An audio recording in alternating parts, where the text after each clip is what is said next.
Good afternoon. You're listening to My Conscious Dad right here on your hometown station, AM 1220 KHTS.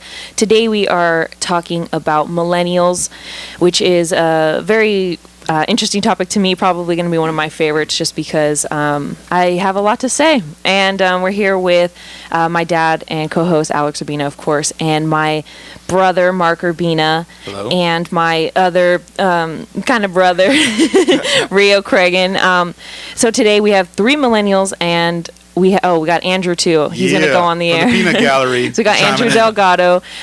So we have four millennials, and we're going to go ahead and take on some of the questions that you've compiled from previous business owners, previous clients, just people who have some frustrations with us and how we work and how we maneuver. And we're going to go ahead and take those on. Yeah, so I'm going to throw some questions at you. Some is just some frustrations that they have. And then I might just ask you, like, what are your thoughts? Or I might just put it into a question. I've taken all this data and this content, and I've kind of changed the words a little bit so that it sounds a little bit more proactive rather than frustrated and reactive. But you guys will get the hint. So when it comes to management, here's a quote. They say they don't want to be micromanaged. Example, taking notes in meetings. But when they forget to do something that we ask of them in those meetings, then micromanaged is happening. It's on our part, it's frustrating. So how can we empower you to figure out how to be responsible for your own instructions and your own job expectations? I'll go ahead and take it. I know that for me, and Andrew could probably attest to this too, because he works here, and for us, I know that I kind of get, because I'm a girl, I'm the person who has to take the notes, and they ask me, oh, take notes or write this down. And all of a sudden, I'm everybody's assistant. So maybe if you assigned everybody or set up in the meeting and say, hey, everybody be responsible for your own tasks, write down what you're supposed to do and how you're going to contribute instead of relying on somebody else. Because I think kind of the old school style was there was always an assistant or receptionist or someone in the meeting that would write down the notes and send them out to everybody. We don't really do that here, but sometimes we do, and that's confusing. Yeah, but I'm assuming that this question is maybe like a one-on-one. You're having a one-on-one with your boss, and your boss is saying, I need you to do X, I need you to do Y, and make sure Z is covered. And so they're giving you instructions, and it's frustrating for a manager that's explaining that, and you're a millennial, you're sitting there, you're going, and you have no paper and no pen. And so for them, you got to realize they're freaking out because they've been taught how to take notes and not rely on their brain. Where millennials, you guys have a wire like, no, I'm sharp and I can remember this. And then you go out and you implement and you forget something. So it's frustrating to them that they watch you not take notes, not put reminders down, and then you're still making those mistakes. You're still not following through with the instructions that they asked of you. Yeah, for my experience, if you're giving me, notes or directions, a lot of the times I don't like to write it down, because I now take myself out of the experience of the conversation that me and that person are having, and I'm not really understanding what that person is saying. So I'm just writing down what they're saying, and then, I have now pinpoints of exactly what they're saying, but now I miss the, hey, take out the trash. Like the crux. You're missing the meat and potatoes of what they're asking because you're more focused on writing. Exactly. So I personally can't do both. I can't have a conversation and write stuff down. And I just don't feel like it's an effective way. So I've learned how to do a little bit of both, is say yes, and then I kind of ask them, give me a second, let me make sure I can write this stuff down. So you do a hybrid of listening to what they're saying, absorbing it, taking in, letting it land, and then you're pausing, asking them to pause so you can write down whatever notes you need to write for yourself. Exactly. Now, I get that. My question to you is are you letting them know that are you owning up to at least having, and I'm not saying this in a mean way, like as a disability, but it's more like I can't do two things at once. Mm-hmm. I haven't figured out how to master that ability, so I need you to kind of be, patient with me, say it verbally, and then give me some time to write it down. Are you at least saying that to them? Are you communicating that, or are you just doing it and not saying nothing at all? Yeah, I'm just more doing it, and that person is realizing, okay, he's listening, now he's away, so give him some time, and then when he comes back, now we're back on. When he's away, he's away. So it's more about eye contact, body movement, letting that person know, like, I'm engaged. Okay, now I'm not. Now I'm back. I feel like you can't really say, I mean, yeah, I could own up and say, oh, I'm not really capable of doing two things at one time, but no one is. Physically and literally, I cannot be 100% present in our conversation and 100% present in writing down notes at the same time. So it's impossible. I can't do it. You can't do it. Nobody can do it. If you want me to be 50% in the conversation and then 50% writing the notes, you have to... You kind of have to understand that. I agree with you. I don't think that anyone can be 100% present and listening to what you're saying, letting it land, and be writing at the same time. We're going to miss it somewhere. But us old people, we live in the illusion that we can do both, that we can listen and write, and we probably miss some things.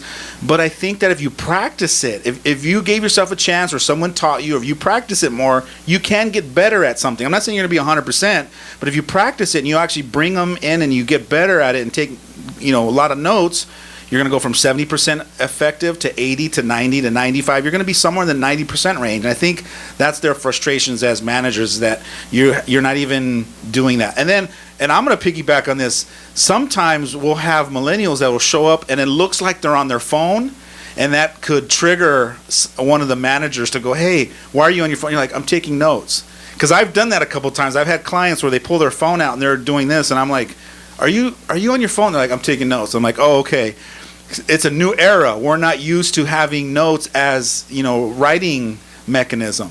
As easily accessible as the phone. Yeah, you guys have grown up with this phone in your hand, and it's become your tool, your everything. It's kind of like a Swiss Army knife for effectiveness and communication, and we're not used to that. Yeah, I believe pertinent information needs to be written down and taken notes upon, like codes, and passwords. But aside from that, if it's just like context, yeah. Yeah, I don't know if the person got the answer that they're looking for. I hope that it was good enough for them. They can kind of make something out of that. The next question I have is in marketing. And the question is, how do I break through the verbal clutter to deliver a compelling message to you? So it sounds like they're saying, like, how do I, instead of beating around the bush or finding the right words, like, what's the best way that you're able to receive a message that's compelling? What's the best way to market to you that just sends a message that just lands and hits you right in the face? I know for me, when I'm looking at ads or even any type of presentation or anything, it has to be fast, easy, clean cut, simple. If it's too much going on, so much color, so much words, it's all this stuff that you're trying to it feels like you're trying to shove it down my throat sometimes. Not you, but the older generation who does the marketing and who does all of those, all the business stuff. We like everything to be nice and clean, and that's why we like Google. That's why we like the Google homepage, because it doesn't look like Yahoo's mess. Got it. Things Okay. like that. That's us. Like I think that's the perfect description. Like, we're Google, you guys are Yahoo, and you need to need to understand. It's a great metaphor. Yeah. So you don't like a pack, like a bag of potato chips that has all kinds of stuff on it. You just want the plain, simple white bag that says potato chips on it. Yeah, and an appealing picture. Okay. So a little bit more. So, a little bit more is less. Is that what you're saying? Yeah, I agree with that. As far as something more simple is going to get my attention. And like she said, all the extra stuff is now, I'm away. Is it a turnoff to get too much clutter? Do you just kind of you just bypass it, or what? Yeah, you just kind of totally. turn your brain off, or you start getting distracted by this popping up and you're looking over here. So to me, I'd rather have something more creative and simple, Sounds good. All right, here's number 2. In marketing, how do I best communicate these words? What's in it for me? So they're marketing and they want to land the words, what's in it for me, to be able to motivate a millennial to start taking action. So what's in it for me? How do they communicate those words to you? So the person asking, yeah, let's say I'm a marketer and I want to market to millennials to start taking action now. Mm-hmm. How do I communicate what's in it for me? How do I create that for you so that you look at it and go, oh, that's what I get from this, and I start taking action? What does it look like? Well, one of the things that I kind of notice here, like at work, we have a program that generates a lot of money, but only a few people put input into it. So sometimes I have a lot of trouble, getting the message across to everybody. Hey, this program affects all of you guys. Hey, this program pays your guys' salaries. Hey, this program, so, and it's kind of a program that gets put on the back burner sometimes. So I also I'm also on that side. I'm on the frustrated side. So maybe in that sense, that doesn't, I'm not really a millennial. I'm the old person trying to. Okay, try to put yourself in the shoe of the millennial. How do we be able to land the distinction that this is important for you? That this is something that you should have an investment in, that you should really pay attention to this. How do we land that message to you guys? So that you take action now. I love the silence. It means that I'm trumping you. This is cool. Yeah, I think it's interesting because for me, it's something that I feel like I'm not really a millennial, based off of some of these questions you're asking. But you are a millennial. I am. You fall into that category where there are business people in their 50s, in their 60s, in their 40s that are trying to get you to look at their product, to get you to see that what they have is valuable, and they're not able to reach you. Yeah. So I'm asking you to try to compile some information, give us some goodies, give us some golden nuggets that says, look, if you do this, you're going to catch my attention. If you say that, or if you paint it this way, I'm gonna be able to see it as, wow, I need that. Yeah. What does it look like? Just a powerful campaign. For example, I believe the No Stank You campaign, they put cats, secondhand smoke kills cats on TV, and it drove the teens and adolescents to smoking way less than in the past 20 years. So maybe finding matters that are important to you and then speak into that. Like being interested in what compels you guys, subjects that you guys care about, and then market it in that way that as you're flipping through you go, so that it really lands, so that it resonates with you. Well, I also think that as millennials, we're really creative, probably a lot more creative than any other generation, and we need to be stimulated. And sitting in a room with a meeting saying, oh, what do you think we should do today? That's boring. We need to be in a creative space where it's like, oh, okay, I had this idea, and then we run with it and we bounce off and we talk to each other and everything. So if you have 5 millennials and you have 30 baby boomers in your and a few Generation Xers. Yeah, in your company, and your millennials are going to look like they have nothing to bring. They look like they don't pay attention. They look like they don't know anything about marketing, and it's because we're surrounded by a bunch of Generation X and a bunch of baby boomers who aren't listening to us, and they're not that safe space for us to bounce those ideas off of. And sometimes I'll give them an idea and they're like, okay, what else? Like, what else do you have? Okay, well, maybe entertain this idea for a little bit and see what everybody else can create. Yeah, see where that idea goes, or what can create from that. So do you feel like when you do get creative and come up with ideas that they kind of get shot down a little bit too quick, so then therefore you become gun shy to keep giving more input? It depends on if it's how the idea is being perceived. Exactly. If you have something to back up your idea instead of just throwing it out there, a game plan to how your idea can work. Because the way I see it, as if I have a bunch of millennials and I got you in a room, like, all right, give me these ideas, and you're coming up with ideas, whether I agree with them or not, especially if I don't agree with them, I'm still going to get excited for you. I'm going to put on this face and I'm excited and go, okay, that's awesome. That's all, and tell me more. And I'm going to keep fanning the flame even though I don't agree with it, because I want to see if you can enroll me into actually seeing it like that. I'm not just so judgmental where I'm just like, no, that's not going to work. Because if I do that, I know I've just killed your spirit. I just tainted you now, and I'm training you not to want to be excited to give me ideas anymore. Or so that next idea is not going to have that same energy. Yeah, you're not going to have that excitement anymore, because I just kind of poo-pooed it. I didn't embrace it and kind of fan that flame and cause an inferno in it. Yeah, and that's you, because 80 or 90% of business owners are not that conscious. They're not that aware, and they don't realize that by not entertaining our ideas or giving any value to what we add in those meetings, I'm not going to keep trying if you can't see my vision, or if you can't see what the rest of the world is doing. If you're so stuck on your business from 30, 40 years ago and you can't see that it's changing, then maybe I don't have anything for you. So that probably deflates you. You probably come up with a belief that, well, look, I've given you these ideas and you're unwilling to see them based on your reaction and your response to me. So then you probably make up a new belief, like, why bother? Yeah. You're at not, that point. Yeah, you're not getting it anyway, so you're not even open to it. Like, you're not coachable. You're not letting me coach you into what the kids want to see in today's world. Yeah, I think at that point too, you become kind of resentful, and in your head you're thinking, all right, well, fine, let your business fail, and you kind of sit back and now you're laughing to yourself as you see little things that you may have seen, but that person didn't let you bring it out or let it be spoken. I'm sure then at that point, if they're struggling, you're going, I told you so, or I knew that was coming down the pipeline, and then you get to be right about it rather than being a contribution. All right, here's one from a parent.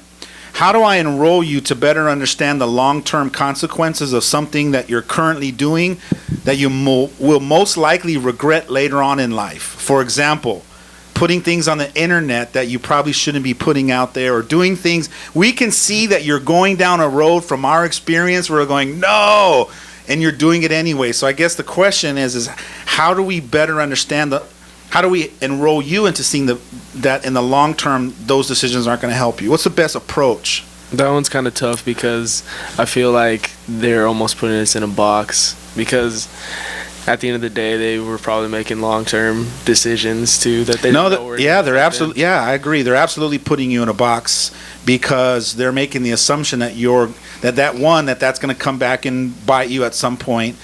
And then there's that middle line between, there's some things I do want to point out to you, but I also want you to actually have that experience of being embarrassed of doing that, so that you learn for yourself that, wow, maybe I shouldn't have done that. So there's that fine line, because you don't want to go too far to where they're paying a consequence long term, but I can see it being frustrated for a parent. But that's the thing that controlling and enabling parents can't see and they can't let go of, to let us have our own experience and let us just do it anyways. And if we had to pay the consequences, we have to pay the consequences. The worst possible case scenario can't be that bad where you'll never get out of that hole. It's kind of like, just let us do our thing, let us run its course, and get creative about how you the way you deliver a message. Propose that message. Yeah, instead of what I've noticed is a lot of the time, instead of saying, hey, that happened to me once and it was not great, this is what happened, that never happens. What happens is a parent comes up to you and says, why did you post this on the internet? Why you da-da-da-da-da? Speaking into that it's already going to happen and projecting their fear onto you is probably not helpful. I always like to teach my parents that I'm coaching the feel, felt, found. Hey, I understand why you did what you did. I've also done that myself. It's I know how you feel. I felt the same way, but what I found out was. So it's to kind of sympathize. Go, look, I know what you did, and I've done stuff like that too. But and then now there's an opening to tell my story. But the way that I paid that price was that it came back to bite me later on, and so it's to kind of, I guess, identify with where they're going down without making them bad and wrong for making that decision. I guess would be the best advice to give them, right? Definitely. And one of the things we always talk about with parents is having to create that space, and we always talk about that space, and it's not something that I can probably really explain, but once you find that niche and that space with your kid, you'll always know how to get back there and deliver a message where we can actually hear you. I agree. Once you give yourself permission to make that course correction and it lands, you see their eyeballs get really big and you go, okay, that's a magical ingredient. And once you go there, you now know how to go there all the time. Hey, we have to take a quick break, but stay tuned for more of My Conscious Dad right here on your hometown station, AM 1220 KHTS.